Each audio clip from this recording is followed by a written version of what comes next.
নীল পাহাড়ের পাদদেশে একটি গভীর গুহায় থাকত বিশাল কালো সাপ অগ্নি।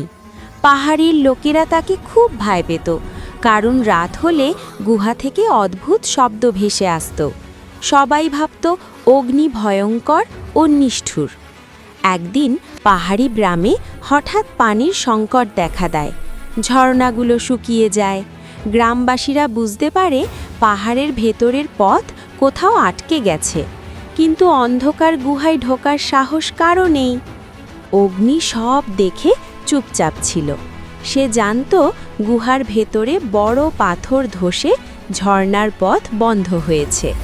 রাতে সবাই ঘুমিয়ে পড়লে অগ্নি গুহার ভেতরে ঢুকে নিজের শক্তিশালী দেহ দিয়ে পাথরগুলো সরাতে শুরু করে। বারবার আঘাতে তার শরীর ক্ষতবিক্ষত হয়, তবু সে থামে না।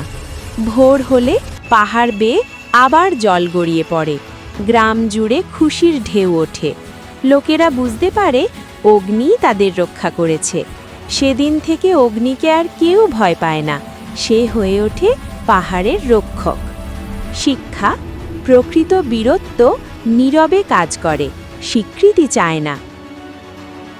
ভিডিও ভালো লাগলে অবশ্যই লাইক, শেয়ার, সাবস্ক্রাইব করে দাও।